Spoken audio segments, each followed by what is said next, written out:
This session is in progress. Hello, welcome. My name is Shani and I am a licensed professional clinical counselor in the state of Minnesota, and I am LPC in the state of Arizona. You're here because you want to know, how would a therapist react to the parent test?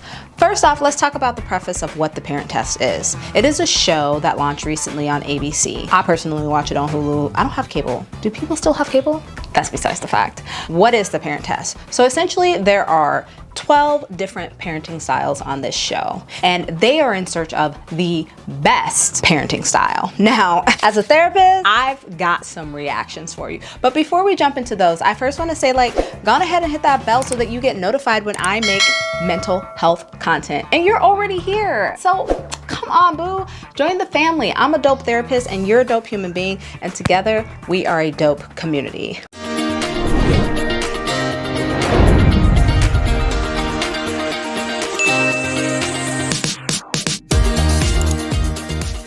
Welcome. Let's jump into it. I've got my iPad, I've got my therapist glasses, and I've got notes.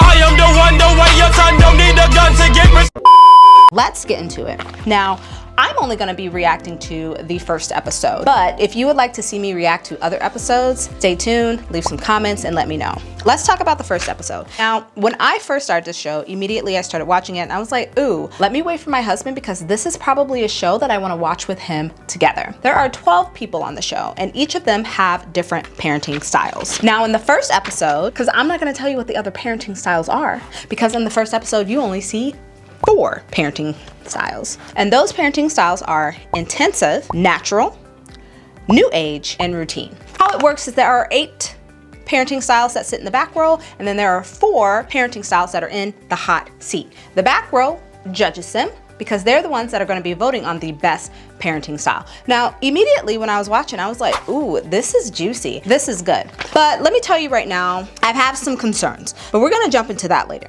Now, what are they looking for in the best parenting styles? There are 3 things, and there's a Black man on the show who represents the mental health field, and he basically guides the conversation. Let's talk about what he is looking for and what he is telling the other parents to look for when it comes to the best parenting style. There are 3 things. Number 1 is an emotionally whole child. Number 2 is healthy relationships. And number 3 is navigating today's world. Now, overall, that seems pretty simple for criteria, right? Let's talk about it. So we have the 3 things that are the criteria that make up the best parenting style.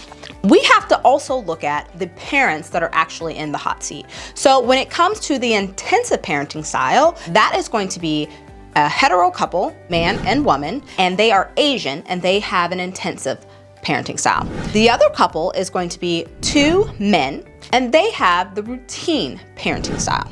Then we have a white hetero couple and they have the natural parenting style. Come in closer. Immediately I had a problem with that. I had a huge problem with that. The problem that I had with that is they chose a natural parenting style and they are a white couple. We're gonna come back to that. And then we have a Jewish couple. I believe both of them are Jewish. And they're also a hetero couple, male and female, and they represent the new age parenting style. Now let's go ahead and let me react to the first parts. Now, how are they choosing the best parenting style? Essentially, there are several different tests that each parenting household goes through to help the 8 parents in the back determine which is the best parenting style. The first test is called fear. Essentially, they have a child on a high dive and the parents have to be there emotionally for the child. The child doesn't have to jump off the high dive. The parents just have to be there emotionally for them. Getting at criteria number 1, emotionally whole child. Now, here's my thing with the first challenge. Is this challenge age appropriate? Because here's the thing, parents are parenting kids of different ages. Now, there was at one point when the intensive parenting style, who are the Asian parents, had their, I believe she was 6 years old, Juliet, on a high dive. Now, her high dive was not as high as the other kids for the other parents, and I get that, they're trying to be age appropriate. Now, I would not say that stats is my strong. However, what I will say is that the little that I do know about stats is that if you are going to be conducting an experiment, you need it to be an even playing field across the board. Now, I get it. You have children that are different ages that you are testing. But immediately I was like, don't like this at all. Now, here's the thing that I have a problem with, because this is now where you're about to get my opinion as a therapist. One of the things that I recognized in the first episode is the intensive parenting style comes from the Asian parents. The Asian parents got a lot of shit for their parenting style. But one of the things that I feel that the parents in the back that are judging fail to take notice of is culture. Culture. I want to talk about something that one of the Asian parents said about their intensive parenting style. I'm going to roll this clip right here. Something that really hit me. You said that you don't want to be a loser. Almost 100% of losers, homeless people, complain about their parents. All right. The Asian mom said losers. In the first episode, almost every other Asian parent in that room was triggered. There were tears. And as a therapist, I started to think about this and I said, you know what? These people, I mean the show, whoever came up with this concept, they are thinking about the children per se. What is the best parenting style? That's the preface of the show. But one of the things that they fail to realize is how we as human beings and how our childhood impacts how we parent. With that being said, putting people's parenting styles on display, we are failing to pay attention to how these people may be triggered in their childhood. With that being said, one of the questions that I raised for myself, and I'm not sure as this isn't something that is shown on screen, how are they taking care of the parents? There was also a moment in the first episode when they get to one of the challenges, which is the stranger test. Essentially, they have a stranger knock on the kid's door. The parents are out of sight to see if the kids will answer the door.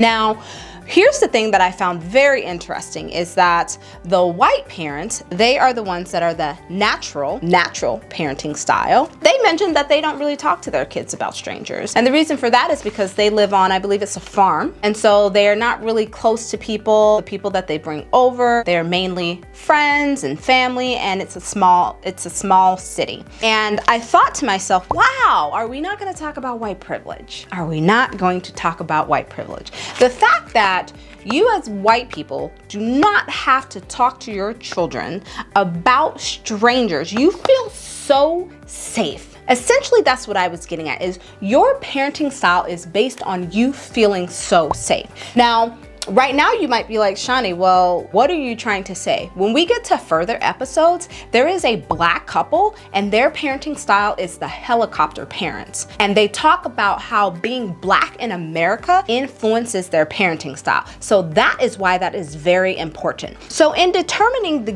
best parenting style, how are we going to determine that? Because we have many different cultures here. Parenting styles are going to be influenced not just by the kids, but where the kids live, who is raising the kids, the parents' childhood, the parents, what they've gone through. We are not taking all of that into account when they are determining what is the best parenting style. And that is my beef with this show. But for the moment, I digress. I felt like episode 1, I was like, okay, I'm gonna watch this. I see where they're going from this. And if I'm being honest, there were many things that I learned from the different parenting styles. Outside of the, I don't know how many times I can say it, but I really had a problem with the white people calling themselves natural parents. Then they had another challenge. Another challenge that they had is the Yes Day challenge. And essentially what this is testing is the parents' control and ability to let go when it comes to situations with their kids. Now, again, something that we are not taking into account is culture. How can someone differently if that hasn't been modeled for them or if they haven't learned? And I get what you're saying. It's like, Shani, well, there's books. Yes, but if I'm being honest, please go ahead and drop as many books that you know that are by the BIPOC community about parenting.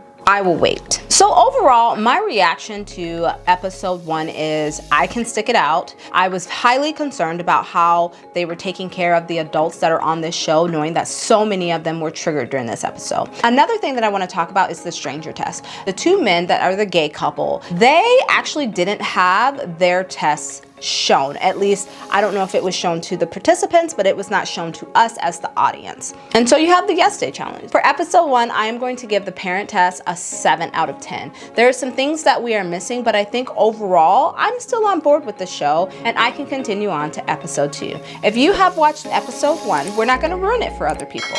Please go ahead and leave a comment below of your thoughts of the parent test.